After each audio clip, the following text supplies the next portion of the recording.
ಈ ರೀಡಿಂಗ್ ನಿಮ್ಗೆ ಇಷ್ಟ ಆಗಿದ್ರೆ ಸಬ್ಸ್ಕ್ರೈಬ್ ಮಾಡಿ, ಪಕ್ಕದಲ್ಲಿರುವಂತಹ ಬೆಲ್ ಐಕಾನ್ ನ ಪ್ರೆಸ್ ಮಾಡಿ.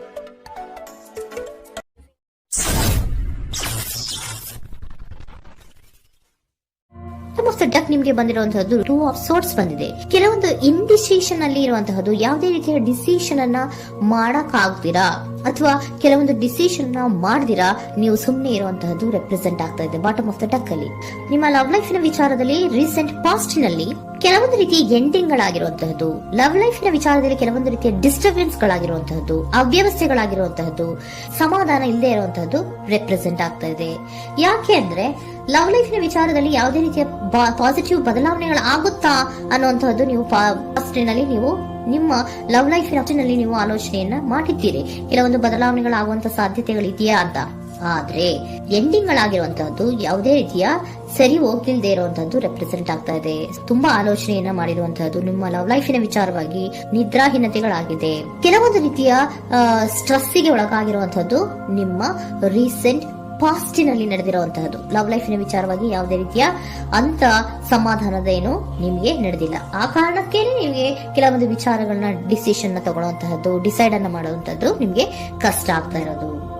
ನೀವು ಪ್ರೆಸೆಂಟ್ ಸಿಚುಯೇಷನ್ ಅಲ್ಲಿ ಬರುವಂತಹ ಆಫರ್ಗಳನ್ನ ನೀವು ಏನ್ ಮಾಡ್ತಾ ಇದ್ದೀರಾ ಅಂದ್ರೆ ರಿಜೆಕ್ಟ್ ಮಾಡ್ತಾ ಇದ್ದೀರಾ ಅಥವಾ ಮಿಸ್ ಮಾಡ್ಕೋತಾ ಇದ್ದೀರಾ. ಕೆಲವೊಂದು ಆಪರ್ಚುನಿಟೀಸ್ ಗಳು ಬಂದ್ರೂ ಕೂಡ ಅದರ ಬಗ್ಗೆ ನೀವು ಕರೆಕ್ಟ್ ಆಗಿ ಗಮನವನ್ನ ಕೊಡ್ತಾ ಇಲ್ಲ.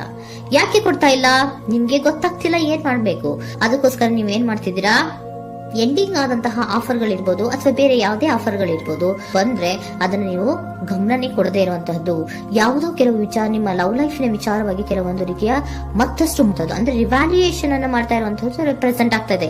ಪ್ರೆಸೆಂಟ್ ಅಲ್ಲಿ ನಾನು ಯಾವುದೇ ಆಫರ್ ಅನ್ನ ತಗೊಳ್ಳುವಂತ ಸ್ಥಿತಿಯಲ್ಲಿ ಇಲ್ಲ ಅನ್ನುವಂತ ರೀತಿಯಲ್ಲಿ ನೀವು ಆಫರ್ಗಳನ್ನ ಮಿಸ್ ಮಾಡ್ಕೊಳ್ಳುವಂತಹದ್ದು ಅಥವಾ ರಿಜೆಕ್ಟ್ ಮಾಡುವಂತಹದ್ದು ರೆಪ್ರೆಸೆಂಟ್ ಆಗ್ತಾ ಇದೆ. ನೆಕ್ಸ್ಟ್ ಕಾರ್ಡ್ ಬಂದಿರುವಂತಹದ್ದೇನು, ಪ್ರೆಸೆಂಟ್ ನಲ್ಲಿ ಪೇಜ್ ಆಫ್ ಸೋರ್ಟ್ಸ್ ಬಂದಿದೆ. ಯಾವುದೋ ಒಂದು ನಿಮ್ಮ ಲವ್ ಲೈಫ್ ನ ವಿಚಾರವಾಗಿ ಬಹಳಷ್ಟು ಕ್ಯೂರಿಯಾಸಿಟಿಯಿಂದ ಏನೋ ವಿಚಾರವನ್ನ ತಿಳ್ಕೊತಾ ಇದ್ದೀರಾ, ಬಹಳಷ್ಟು ಕ್ಯೂರಿಯಾಸಿಟಿಯಿಂದ ತಿಳ್ಕೊತಾ ಇದ್ದೀರಾ ಏನಾಗ್ತಾ ಇದೆ, ಹೇಗಾಗ್ತಾ ಇದೆ ಅಂತ. ತುಂಬಾನೇ ನೀವು ಕೆಲವೊಬ್ರು ಲವ್ ಲೈಫ್ ನ ವಿಚಾರದಲ್ಲಿ ತುಂಬಾನೇ ಮಾತು ಕೂಡ ಆಡ್ತಾ ಇರುವಂತಹದ್ದು ರೆಪ್ರೆಸೆಂಟ್ ಆಗ್ತಾ ಇದೆ. ಏನಾಗ್ತಾ ಇದೆ, ಹೇಗಾಗ್ತಾ ಇದೆ, ಈ ಗಲಿಬಿಲಿಗಳು, ಡಿಸ್ಟ್ರಾಕ್ಷನ್ಸ್ ಗಳು ಅಥವಾ ಡಿಸಿಷನ್ಸ್ ನ ಮಾಡಕ್ಕಾಗದೆ ಏನಕ್ಕೆ ಒದ್ದಾಡ್ತಿದೀವಿ ಅನ್ನೋದ್ರ ಬಗ್ಗೆ ಕೂಡ ನೀವು ಕೆಲವೊಂದು ರೀತಿಯ ಮಾತಾಡ್ತಾ ಇರುವಂತಹದ್ದು ರೆಪ್ರೆಸೆಂಟ್ ಆಗ್ತಾ ಇದೆ. ಯಾವಾಗ ಕೆಲವೊಂದು ವಿಚಾರಗಳಲ್ಲಿ ನೀವು ಮಾತಾಡಿ ಕ್ಲಿಯರ್ ಅನ್ನ ಮಾಡ್ಕೊಂತೀರೋ ಆಗ ನೀವು ಕೆಲವೊಂದು ರೀತಿಯ ಆಕ್ಷನ್ಸ್ ಗಳನ್ನ ತಗೋಬೇಕು ಅನ್ನೋಂಥ ನಿರ್ಧಾರವನ್ನ ಮಾಡಿರುವಂತದ್ದು. ಆಫರ್ಗಳು ಬಂದ್ರೂ ಕೂಡ ರೆಫ್ಯೂಸ್ ಮಾಡ್ತೀರಾ. ಆದ್ರೆ ಏನೀಗ ಹಿಂದೆ ಪಾಸ್ಟಿನಲ್ಲಿ ನಡೆದಿತ್ತೋ ಅದು ಯಾಕಾಯ್ತು, ಏನಕ್ಕೆ ಹಂಗಾಯ್ತು ಅನ್ನೋದ್ರ ಬಗ್ಗೆ ಕೂಡ ನೀವು ಮಾತಾಡುವಂತ ಸಾಧ್ಯತೆಗಳು ರೆಪ್ರೆಸೆಂಟ್ ಆಗ್ತಾ ಇದೆ ಪ್ರೆಸೆಂಟಿನಲ್ಲಿ.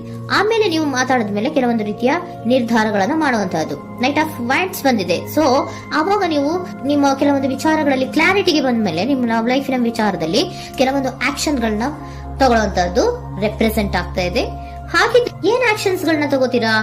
ಈಗ ಕೆಲವೊಂದು ರೀತಿಯ ಆಫರ್ಗಳನ್ನ ನೀವು ಬಂದಂತಹ ಆಫರ್ಗಳನ್ನ ನೀವು ಏನ್ ಮಾಡಿದೀರಾ, ರೆಫ್ಯೂಸ್ ಅನ್ನ ಅಟ್ ಪ್ರೆಸೆಂಟ್ ಅಲ್ಲಿ ಮಾಡಿದ್ದೀರಾ. ಈಗಲೂ ಕೂಡ ನೀವು ಬಂದಂತಹ ಆಫರ್ ಅನ್ನ ನೀವೇನ್ ಮಾಡ್ತೀರಾ, ರೆಫ್ಯೂಸ್ ಅನ್ನ ಮಾಡ್ತೀರಾ ಅಥವಾ ರಿಜೆಕ್ಟ್ ಅನ್ನ ಮಾಡ್ತೀರಾ. ಯಾಕೆ? ಸೆಕೆಂಡ್ ಕಾರ್ಡ್ ನಿಮ್ಗೆ ಇಮಿಡಿಯೇಟ್ ಫ್ಯೂಚರ್ ನಲ್ಲಿ ಸೆಕೆಂಡ್ ಕಾರ್ಡ್ ಬಂದಿರೋದು ಯಾವುದು, ಹಾರ್ಮೆಟ್ ಕಾರ್ಡ್ ಬಂದಿದೆ. ಸೊ ಲೋನ್ಲಿನೆಸ್ ಅನ್ನ ರೆಪ್ರೆಸೆಂಟ್ ಮಾಡುತ್ತೆ. ಯಾಕೆ ಲೋನ್ಲಿನೆಸ್ ಅನ್ನ ರೆಪ್ರೆಸೆಂಟ್ ಮಾಡುತ್ತೆ?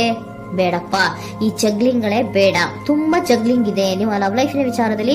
ಕೆಲವೊಬ್ಬರಿಗೆ ತುಂಬಾ ಜಗ್ಲಿಂಗ್ ಇದೆ. ಯಾವಾಗ್ಲೂ ಬ್ಯಾಲೆನ್ಸ್ ಅನ್ನ ಮಾಡ್ತಾ ಇರ್ಬೇಕು. ಈ ಕಡೆಗೆ ಹೇಳಿದ್ರೆ ಆ ಕಡೆಗೆ ಹೋಗುತ್ತೆ, ಆ ಕಡೆಗೆ ಹೇಳಿದ್ರೆ ಈ ಕಡೆಗೆ ಬರುತ್ತೆ. ಯಾವ ಕಡೆ ಅಂತ ಮಾಡೋದು ಅನ್ನುವಂತಹ ಆಲೋಚನೆಯನ್ನ ಮಾಡ್ತಾ ಇರುವಂತದ್ದು. ಸದ್ಯಕ್ಕೆ ಯಾವುದೇ ಆಫರ್ ಬೇಡ, ಸ್ವಲ್ಪ ಒಂಟಿಯಾಗಿರೋಣ ಅಂತ ನೀವು ಆಲೋಚನೆಯನ್ನ ಮಾಡ್ತಾ ಇರುವಂತದ್ದು ರೆಪ್ರೆಸೆಂಟ್ ಆಗ್ತಾ ಇದೆ. ಮತ್ತೆ ಕೆಲವೊಬ್ಬರಿಗೆ ಕೆಲವೊಂದು ರೀತಿಯ ಕ್ಯೂರಿಯಾಸಿಟಿಯಿಂದ ಏನಾಗ್ತಾ ಇದೆ ಅಂತ ವಿಷಯಗಳನ್ನ ತಿಳ್ಕೊಂಡ್ಮೇಲೆ ಕೆಲವೊಂದು ಆಕ್ಷನ್ಸ್ ಗಳನ್ನ ತಗೊಳ್ಳುವಂತದ್ದು ಕೂಡ ರೆಪ್ರೆಸೆಂಟ್ ಆಗ್ತಾ ಇದೆ. ಯಾವುದೇ ರೀತಿಯ ಭಯ ಇಲ್ಲದೆ ವಿಷಯಗಳನ್ನ ತಿಳ್ಕೊಂಡು ನೀವು ಆಫರ್ಗಳನ್ನ ಅಟ್ ಪ್ರೆಸೆಂಟ್ ಅಲ್ಲಿ ರೆಫ್ಯೂಸ್ ಮಾಡೋ ಸಾಧ್ಯತೆಗಳು ಕೂಡ ಕೆಲವೊಬ್ಬರಿಗೆ ರೆಪ್ರೆಸೆಂಟ್ ಆಗ್ತದೆ. ಯಾಕೆ ಆಫರ್ಗಳನ್ನ ರೆಫ್ಯೂಸ್ ಮಾಡ್ತೀರಾ? ನಿಮ್ಮ ಲವ್ ಲೈಫ್ ನ ವಿಚಾರದಲ್ಲಿ ಬರೀ ಜಗ್ಲಿಂಗ್, ತುಂಬಾ ಬ್ಯಾಲೆನ್ಸ್ ಅನ್ನ ಮಾಡ್ಬೇಕು. ಯಾವ ಕಡೆ ಮಾಡ್ಬೇಕು, ಹೇಗ್ ಮಾಡ್ಬೇಕು ಗೊತ್ತಾಗದೇ ಇಲ್ಲ. ನೀವೇನ್ ಮಾಡ್ತೀರಾ, ಸ್ವಲ್ಪ ದಿನದ ಮಟ್ಟಿಗೆ ನಾನು ಲೋನ್ಲಿ ಆಗಿರ್ಬೇಕು ಅನ್ನೋದನ್ನ ಇಲ್ಲಿ ನಿಮ್ಗೆ ಲವ್ ಲೈಫ್ ನ ವಿಚಾರವಾಗಿ ರೆಪ್ರೆಸೆಂಟ್ ಆಗ್ತಾ ಇದೆ. ಈ ಎಲ್ಲಾ ಕನ್ಫ್ಯೂಷನ್ಸ್ ಇರೋದ್ರಿಂದಲೇ ನಿಮ್ಗೆ ಬಾಟಮ್ ಆಫ್ ದ ಡಕ್ ಬಂದಿರೋಂತದ್ದು 2 ಆಫ್ ಸೋರ್ಸ್ ಬಂದಿರೋಂತದ್ದು. ಸೊ ಇಂಡಿಸಿಷನ್ ಆಗ್ತಾರ ಅಂತ ಏನ್ ಮಾಡ್ಬೇಕು ಗೊತ್ತಾಗಲ್ಲ. ಅದಕ್ಕೇನೆ ನೀವು ಇಲ್ಲಿ ಕುತ್ಕೊಂಡ್ಬಿಟ್ಟಿದೀರಾ, ನನ್ನ ಲವ್ ಲೈಫ್ ನ ವಿಚಾರವಾಗಿ ಯಾವ ನಿರ್ಧಾರವನ್ನ ಮಾಡ್ಬೇಕು ಅನ್ನುವಂತಹ ಆಲೋಚನೆಯನ್ನ ಮಾಡ್ತಾ ಇರುವಂತದ್ದು, ಹಾಗೇನೆ ಮಾಡುವಂತದ್ದು ನಿಮ್ಗೆ ರೆಪ್ರೆಸೆಂಟ್ ಆಗ್ತಾ ಇರೋದು. ಕೆಲವೊಬ್ರು ರೆಫ್ಯೂಸ್ ಅನ್ನ ಮಾಡಿ ಮುಂದೆ ಹೋಗುವಂತ ಸಾಧ್ಯತೆಗಳು ಇರುವಂತಹದ್ದು, ಮತ್ತೆ ಕೆಲವೊಬ್ರು ಆಫರ್ ಗಳನ್ನ ಬರುವಂತದನ್ನ ಬ್ಯಾಲೆನ್ಸ್ ಅನ್ನ ಮಾಡಬೇಕು, ಜಗ್ಲಿಂಗ್ ಅನ್ನ ಮಾಡಬೇಕು, ಸದ್ಯದ ಮಟ್ಟಿಗೆ ಒಂಟಿಯಾಗಿ ಇರೋಣ ಅಂತ ಆಲೋಚನೆಯನ್ನ ಮಾಡ್ತಾ ಇರುವಂತದ್ದು ರೆಪ್ರೆಸೆಂಟ್ ಆಗ್ತಾ ಇದೆ. ನಿಮ್ಗೆ ಏಂಜಲ್ ಗೈಡೆನ್ಸ್ ಏನ್ ಕೊಡ್ತಾ ಇದ್ದಾರೆ, ಡೋಂಟ್ ಸ್ಟಾಪ್. ಇಲ್ಲಿ ಡೋಂಟ್ ಸ್ಟಾಪ್ ಇನ ಅರ್ಥ ಏನಪ್ಪಾ ಅಂದ್ರೆ, ಯಾವ ಕೆಲವು ವಿಚಾರಗಳ ಬಗ್ಗೆ ಕ್ಲಾರಿಟಿ ಬೇಕು ನಿಮ್ಗೆ, ಯಾವ ವಿಚಾರಗಳಲ್ಲಿ ನೀವು ಕನ್ಫ್ಯೂಷನ್ಸ್ ಅಲ್ಲಿ ಒದ್ದಾಡ್ತಾ ಇದ್ದೀರಾ, ಏನ್ ಕ್ಲಾರಿಟಿ ಬೇಕೋ ಅದನ್ನ ಧೈರ್ಯವಾಗಿ ಮುಂದೆ ಬಂದು ಅದನ್ನ ಕ್ಲಾರಿಟಿಯನ್ನ ತಗೊಂಡು ಮುಂದೆ ಹೋಗು, ಅಲ್ಲೇ ನಿಂತ್ಕೋಬೇಡ ಅನ್ನುವಂಥದ್ದನ್ನ ನಿಮ್ಗೆ ಹೇಳ್ತಾ ಇದ್ದಾರೆ. ಯಾವ ವಿಚಾರವನ್ನ ನೀವು ಲವ್ ಲೈಫ್ ನ ವಿಚಾರದಲ್ಲಿ ಏನ್ ಈ ಜಗ್ಲಿಂಗ್ಗಳು ಅಥವಾ ಈ ಬ್ಯಾಲೆನ್ಸ್ ಗಳನ್ನ ಮಾಡ್ಕೊಂಡು ಅಥವಾ ಎಳ್ದಾಟಗಳನ್ನ ಮಾಡ್ಕೊಂಡಿದ್ದೀರೋ ಅಲ್ಲಿಗೆ ಕ್ಲಾರಿಟಿಯನ್ನ ತಗೊಳ್ಳಿ, ಧೈರ್ಯವಾಗಿ ಕ್ಲಾರಿಟಿಯನ್ನ ತಗೊಂಡು ನೀವು ಮುಂದೆ ಆಕ್ಷನ್ಸ್ ಅನ್ನ ತಗೊಳ್ಳುವಂತದ್ದು ರೆಪ್ರೆಸೆಂಟ್ ಆಗ್ತಾ ಇದೆ.